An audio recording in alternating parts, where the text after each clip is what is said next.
never crossed our mind that she may not come back. Venugopal lost his daughter Karunya in 2021.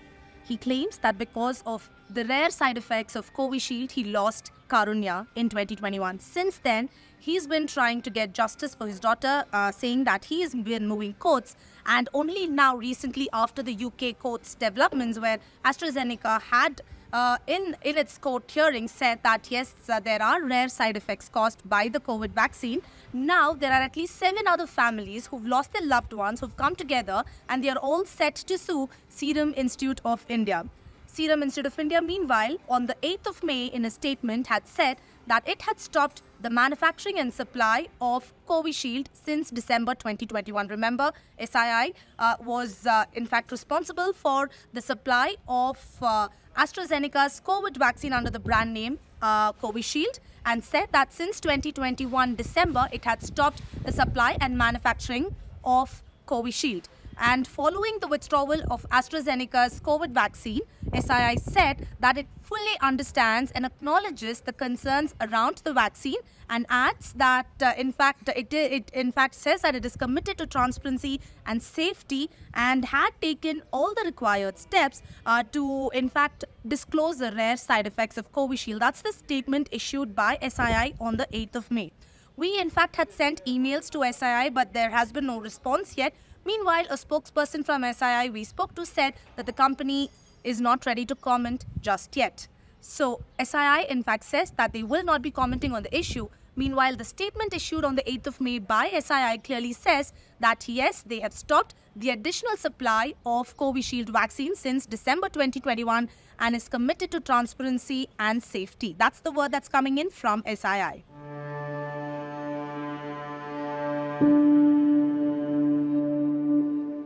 Joining us is Mr. Venugopal Govindan, who lost his daughter Karunya. She was 20 years old in 2021. On the 8th of June, she was administered Covishield vaccine. A month later, she lost her life. Her parents are now running from pillar to post to ensure that justice is delivered for the family, because they claim that it was because of the side effects of Covishield that she had lost her life. You know, sir, what really happened on the 8th of June is when she was administered the vaccine. After that, what really happened? Yeah. See, 8th, after the vaccine was administered, on that day, she didn't have any fever or anything. In fact, she was interning with Goldman Sachs. She kind of attended her work from home the next day onwards. And but on the 10th day, that is on 18th, there were serious adverse events manifested. She could not get up from her bed. Her limbs were completely immobile. Her throat was blocked, kind of thing. She could hardly swallow, speak, and she had a very high temperature also. And then on that day, we just tried a little home remedies, thinking it's a throat infection kind of thing. We didn't really suspect anything big, because I mean, she's a very healthy kid. She never had any serious hospitalizations, and she's an accomplished vocal singer. She's stands first in her studies, everything. She was an accomplished person, healthy person. And then and the next day we suspected whether it could be COVID, and we went to a nearby lab to have the RT-PCR done, and that came negative. And then the fever did not subside, and the other conditions stayed as they were. And she could hardly walk, like a 90-year-old walking, just moving legs. And then next day we went to a nearby hospital. We showed, and the doctor was shocked to look at her throat. She said heavy infection is what they said, like throat infection, heavy throat infection. And they prescribed us medicines for throat infection and fever and regular stuff. And we told very specifically about the vaccination, but that was kind of brushed aside. That wasn't really taken into account. And no major improvement. And then the next day, which was a Monday, we admitted her in the hospital. And the time of admission, the doctor wanted to rule out COVID once again. He took one more RT-PCR. He did a swab himself. And that came negative again, because it was not COVID, as we learned later. And then her blood samples were sent for all kind of tests. She was completely on paracetamol, both through IV and also tablets. Basically, misdiagnosis. We didn't really know what was happening. We were just waiting for the diagnosis to happen. We lost 4 precious days there. After which, I mean, I was getting restless. I was suspecting GBS. I took her to a nearby neurologist with this doctor's recommendation to look for GBS because the kind of problems that she was having. And the neurologist ruled out GBS. After that, we kind of got her discharged from here and admitted her in a tertiary care hospital attached to a medical college, PhD hospital. And there she was under the care of the professor of the medicine department itself there, who was teaching the medical college students, one Dr. Murali.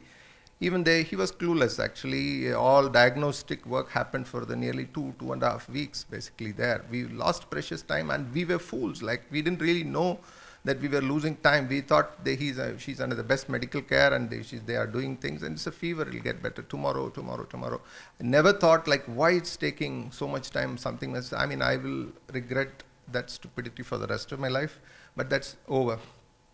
And they even tested her for, what shall I say, cancer actually. We went for PET scan, to cancer. I mean, they tried everything other than what it was really. And then finally, one child department side doctor came for consultation. He said it is MIS, and he kind of consulted with this doctor and confirmed it is MIS.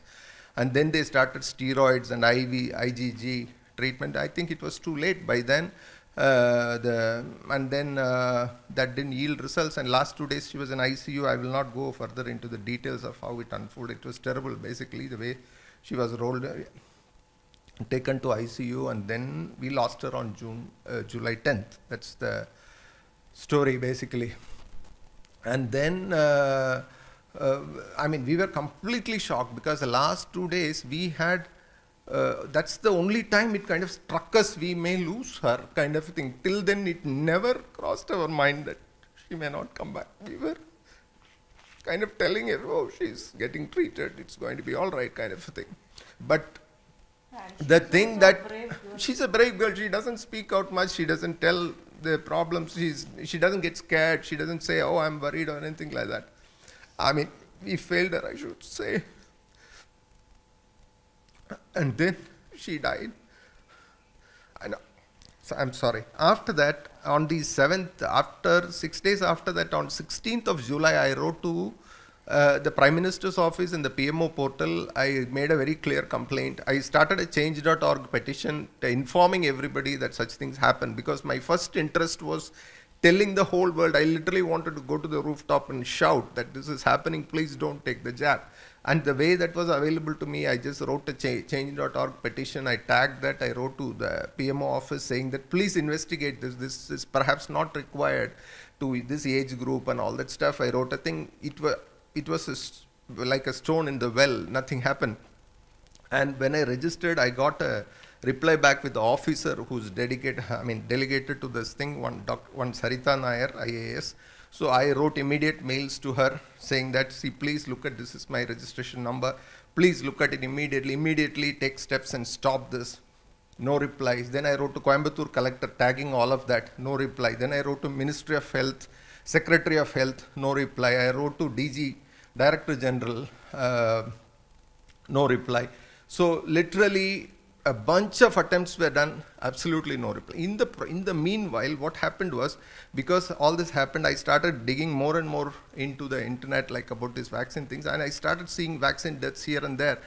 It pained me so much. Like after our daughter died, the next we heard about Nova Sabu, like daughter of Mr. Sabu and Mrs. Jean George, the only daughter, she died.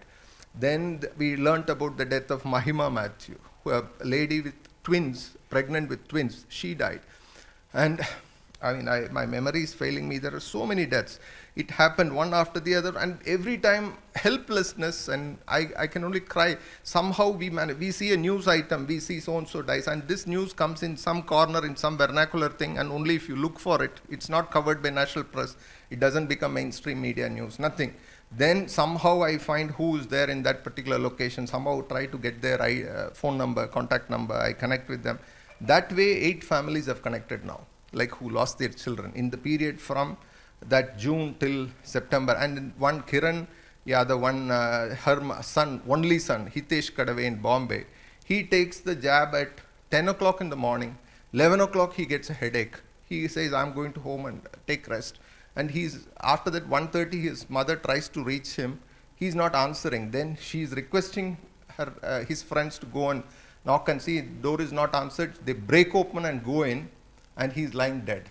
Clear case, and the postmortem report very clearly says it's a myocardial infarction. And they still today haven't got a hearing in the court. Bombay High Court, the case is dragging for 3 years now. So like this, so many cases we are hearing. And in the process, to our shock, they start jabbing children also. Like 18-year-old was bad enough, and then they start 12 to 15 years. And there are so many deaths in that again. I mean, one Devi Anil Kumar, a 12-year-old child in 7th standard, she died on the first anniversary of my daughter's death. I was in for my eye treatment. Meanwhile, my eyes got troubled actually. I'll do it. So actually what happened is like, I had taken my first dose in April, early April, and my eyesight started getting problems in mid of June. Sadly, after my daughter's problem started. Otherwise, I would not have jabbed her.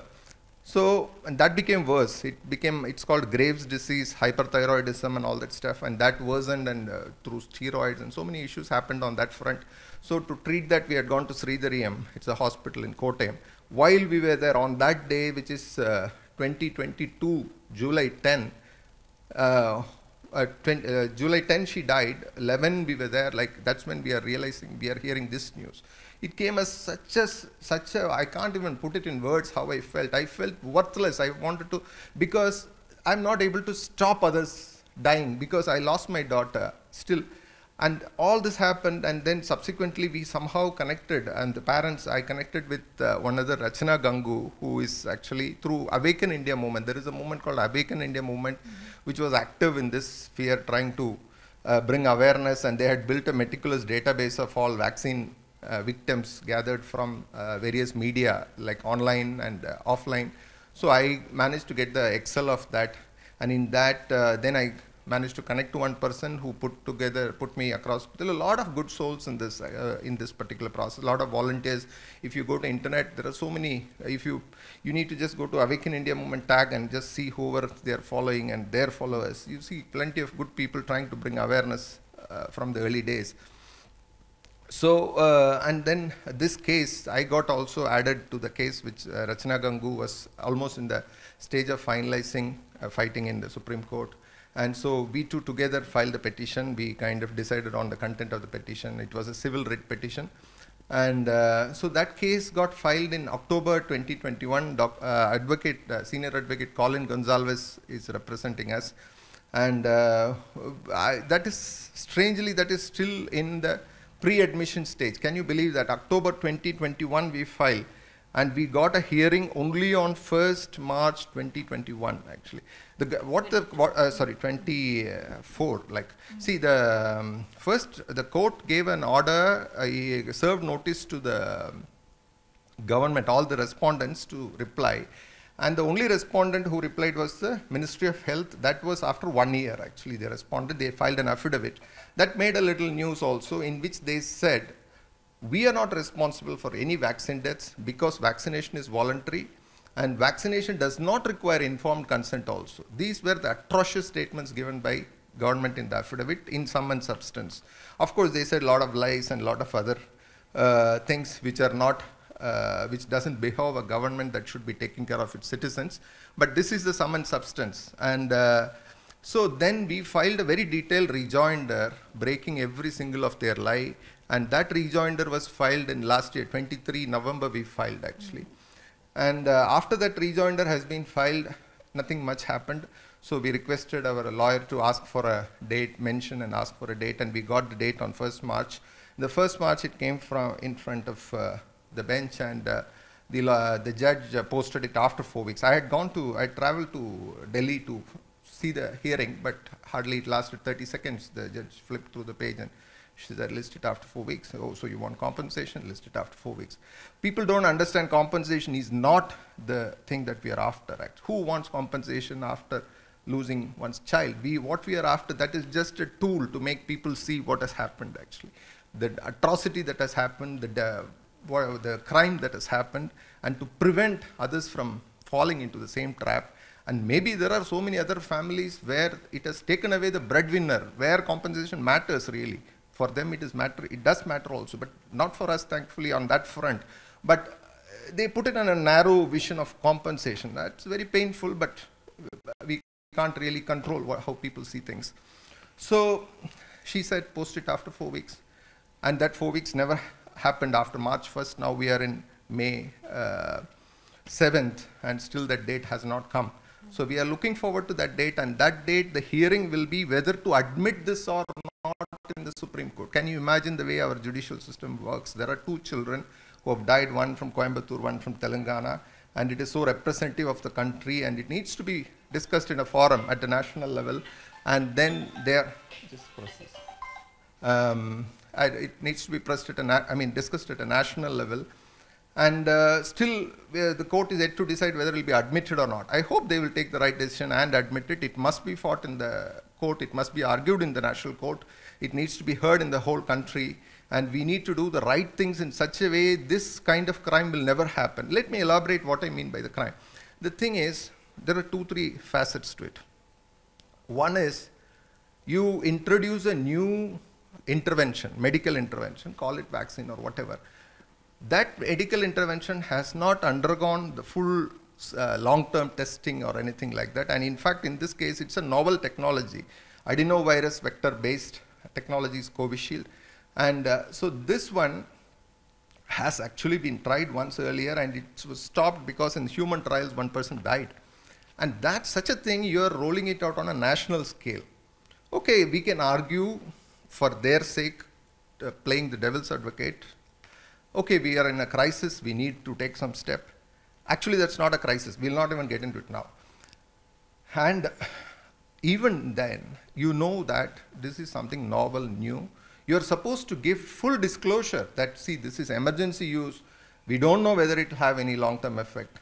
And its efficacy is also based on antibody creation, and we don't know whether it will really protect you. We believe it will work. It's up to you to take or not. That kind of disclosure is required by the government before it is launched. But what they said was it's safe and effective, please do take. Did they stop by just saying that? No, they coerced you. You had to travel to your neighboring district, you needed it. To board a train, board a plane, to kind of go to job, go to college, you needed it. This is a first-class criminal thing that they did in doing all this. Secondly, other bigger stuff, bigger criminality is yet to happen. What happened was, throughout the world, this AstraZeneca vaccine started showing its negative effects as early as February, March in Denmark, Norway, many Nordic countries, and then many countries in Europe. They stopped it in the month of March and April. 15 countries stopped it. They actually first stopped it, and they put it under review. After a few weeks, some countries said, okay, I'll reopen it, but only for those above 60, only above 50. They age limited it. So basically, the danger of this was acknowledged. It was seen. And people were aware by these actions. But in India, neither the press carried it to the people, nor the government told the people that such and such thing is happening. They just went ahead by expanding the coverage. Such a criminality is unthinkable. What anybody should have done is just wait and see what happens. Instead, they expanded it to 45 plus in April, and 18 plus from May. They did that. So this actually caused such a mayhem, and it created like so many deaths. Now here I want to say one more thing. Even did we not know our own data of deaths? We did know our own date of death. 16th January 2021 is when this vaccination was introduced. So in the first 15 days, there were 40 deaths in the AFI system. Those who took vaccine in the first 15 days, 40 people had died. And if you look for the next month, there are so many deaths. They were actually having some track in the first months because the frontline. Subsequently, they stopped recording that properly also. That system doesn't record anymore properly, and you can see that in a graph pattern. So if an alert system should have captured the signal and stopped then and there. Let's say even the people were sleeping, they were not good at analysis, and that's the kind of people we have at the helm, let us say, maybe that's our fate. Even then, we assume they have some conscience, because there was this doctor called Snehal Lunawat who took the vaccine on 27th of January, and she developed serious complications within a week. She was in hospital for most part of February, and she died on 1st March. And her father, Dilip Lunawat, and her brother, Shubham Lunawat, they wrote number of mails to Serum Institute, to the health ministry, giving all their medical case, medical history. See, this is what's happening here. We are hearing such things abroad also. Please look into it. Deaf hair, nothing did. They didn't. It actually points to the criminality, I would say, because one can be ignorant, but one cannot be criminal. Like when somebody says that my daughter is affected, they are supposed to look at the data and they are supposed to stop it, pause the whole program. They didn't do that. So look at whatever way we have had a regulatory system which was completely criminal, ignorant, negligent, incompetent, any of this or all of this. That's the kind of regulatory system we had, and the government was advised by that. I don't know whether they were in cahoot or government just went by that. I don't know about that. But that's what has happened, and we kind of believed it. And there was an interview in Doordarshan on June 6th by Paul, BK Paul, who is from Niti Aayog, Health Secretary, and Dr. What's his name, Ames Guleria, on Dr. Guleria, where they said very clearly that there is no fear of blood clot in Indian vaccines. In Indian populations can never happen. It is like it's 100% safe. June 6th, 2 days before my daughter died. All these people are culpable in my daughter's death. Not just in my daughter's death, in all the deaths that followed after that. So these are the kind of people that need to be, Serum Institute and all these authorities who actually saw to it that this happened, they all should be punished. They should be kind of, I don't know what kind of punishment you can give these people, and they are beyond things and all that stuff, but at least they should be reprimanded. They should be told by the courts of the land that what you have done is wrong, and they should put systemic measures in place that this cannot happen again. That's our...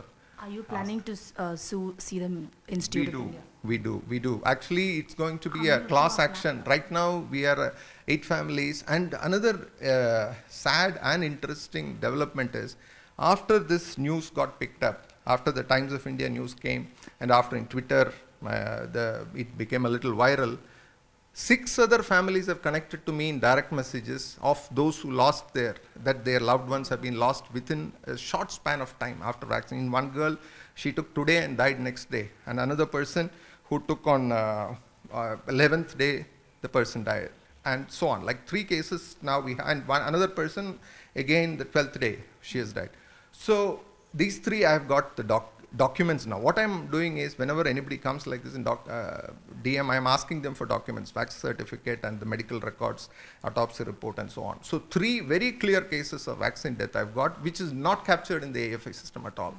So this is a kind of a bombshell kind of thing, in the sense, this AFI system is so dysfunctional that it is not capable of capturing all the deaths. And I am an insignificant person. In India, you have 1.5 to 2% of Twitter users, and my followers are what, 4,200 kind of thing. And for me, in a small span of time, I'm able to get 6 cases of death. Actually, people are coming forward. Here, they are not. You try registering an AFI, you cannot. That site just doesn't work. Let me show you. The systems, the government's adverse event registering system that is there, and this has been put in place only in 2022 fag end, because the Supreme Court in Dr. Jacob Pulial case came with the judgment that there has to be an AFI system which is transparent, which is basically available. What they anticipated was that there will be a system where people can register and other people can do an analysis also, how many cases, but what they have given, when it used to work, is just a black hole. It has a form, you fill in some fields and submit, and you will not hear anything about it. I registered about my eye problem, Graves' disease, after this. I registered it nearly 1.5 years, 2 years back. I've not heard anything about it. So it's just a farce. That's what today's AEFI is. This kind of opened up people to hear us. That's the reality. We have been saying, because AstraZeneca is saying that the vaccines cause TTS is old, because their own product insert has that information. They were forced to admit it in the court, and that made news in UK, and that had a ripple effect, and it made news here. That has enabled us to get the people's ears now. That's what has happened. The purpose why we are doing is what has been the purpose from day one, which is basically to have systems in this country which will prevent the governments, the authorities, the vaccine manufacturers, the WHO-controlled puppets in this country to roll out something on using taxpayer money to all the people, just like that, and throwing them under the bus and ruining whole lives. So that it cannot repeat again. We want that to be prevented. So we thought judiciary is a way. The 4 pillars of democracy, you are one, media is one. We look upon you actually. So media, if it takes the message properly to the people, people will be aware. And to be aware, to be kind of knowledgeable and to be forewarned is good enough thing. Next time they come, people will chase them off if they are aware. And second is, if judiciary forces the executive to put in laws, treat your people with some respect, treat their life with some respect, don't allow the foreign powers and your pharma-funded authorities to just dictate their lives. You have to have laws that ensure that only things that have completed proper trials can be administered to your people, and people will have full bodily autonomy to say no to what they don't want, and you cannot force anything on anybody for job or for travel or anything. That's a kind of systemic control. Laws should come into our statute books so that we are safer. These lives that have been lost are having some meaning, so that they will kind of be able to kind of, I'll get some closure, I'll say. I'll get some closure when at least we know that my daughter's death was not for nothing, basically. At least we now have a system that this cannot repeat again in this country. So that is what it is. Now imagine what would have happened if India did not introduce vaccines at that point. We would have saved lives around the world, because we would have shown to the world vaccines are not the solution. We don't need vaccines. In fact, Africa did show that. Today you look at the data of Africa. Yesterday we have a customer in Tanzania. I was talking to a person there. He said Tanzania is the only country which we didn't have COVID. We didn't lock down, we didn't jab people. I mean, it was just COVID free. How did it happen? Because their president, when this RT-PCR came, he kind of tested it against papaya and some wild animals. He just didn't tell the people who were testing, just give me the jab, swab and go. And he swabbed it. He asked the other team, just swab it in papaya and some other things. And then he gave the result to the other team, now go test and say whether it's COVID is there. They came back saying, yes, it is positive, COVID positive. Then he told the world, see, this is what your RT-PCR test is. And you want to trust this and start testing my people, get lost. He chased the whole thing away. That way, the Trojan horse was stopped there. They didn't allow the RT-PCR inside. That way, because of his thing, many other African nations also followed. Of course, now political machinations are on. They are saying in the name of equity in vaccines, they are trying to dump vaccines into the country. They are arm twisting the health systems of African countries also. All that's happening now. All that's happening. They are trying to use press to say, oh, but Africa, they didn't report and all that kind of thing. But in reality, people escaped because of that president who cared for his people. Unfortunately, we don't have political leader here across the spectrum who care for our people. So nobody was there to speak for us. So that's the sad thing. So people have to be aware themselves. They need to kind of know that their personal health, nobody will come for their family. Nobody will kind of stand up. You have to take care of your children. Don't trust government. Don't trust experts. Look after yourself. Don't put anything into your body which you don't know of, whatever the others are promising. These are the things people have to take home.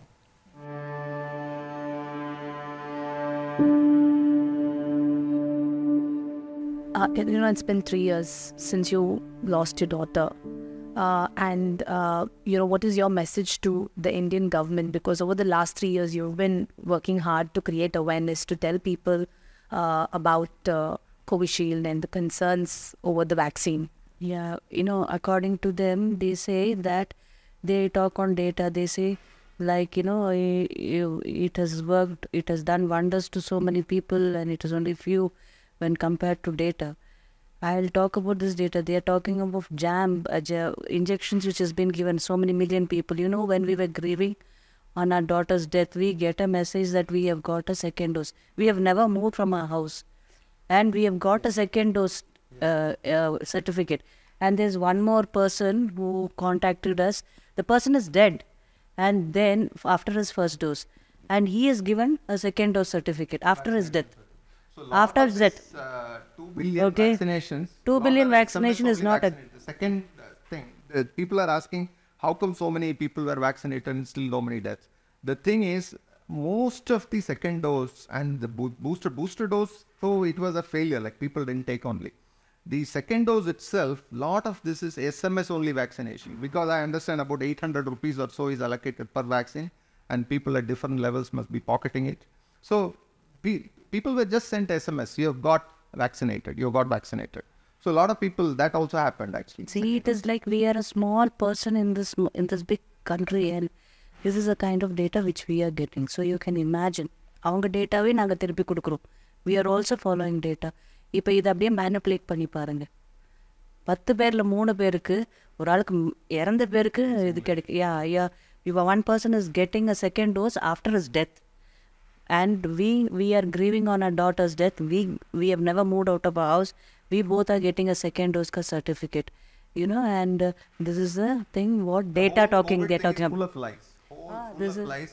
Right from RT-PCR and full of non-science also. Non-science, nonsense. The thing is, RT-PCR tests, they were mandatory, and you saw lockdown. Lockdown time, what all nonsense we saw. Nighttime lockdown, alternate day lockdown. You cannot I don't even remember very clearly what all unscientific things were done in the thing. And children lost their schooling years. And lockdowns did not, and the government itself accepted that the COVID vaccine does not prevent,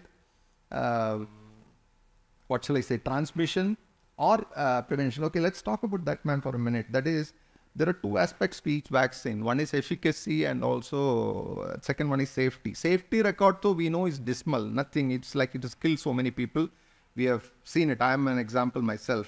So let's look at efficacy. Efficacy side, those who have taken COVID vaccine, the thing is, people still get COVID.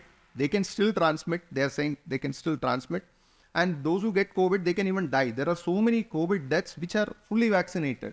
So where is the benefit? They say benefits outweigh risk. What benefit? Because you can still get COVID. You can still die if you take it. A risk is fully there. You can die also. So this is all risk kind of a thing. It's a complete use. As far as vaccine is concerned, you are kind of the vaccine recipient is lucky if the vaccine doesn't work. If by any chance you get a placebo, you're lucky. If it works, it's a problem. That's what is the reality now. So that's the sad part of it, ma'am. And we are in contact with a child who took vaccine because she has to attend a 10th standard exam. It was compulsory. It was made compulsory for children. If they have to write a matriculation exam, the child has to take vaccine. And the coroner, the parents are a daily wager group. And she took vaccine. And what is the stage now? Such a nice, bubbly girl is now immovable. Waist down, she's paralyzed. Her name is Nallathai. She's from Tirunelveli. Her family is suffering for the last 2+ years from the time the Corbevax was injected in people. So this girl is completely, she was in hospital for nearly a year actually, and did surgery on her head also. And now he's a daily wage earner. I mean, we are supporting something financially to them, but that's nothing compared to the mental agony and the trouble they go through.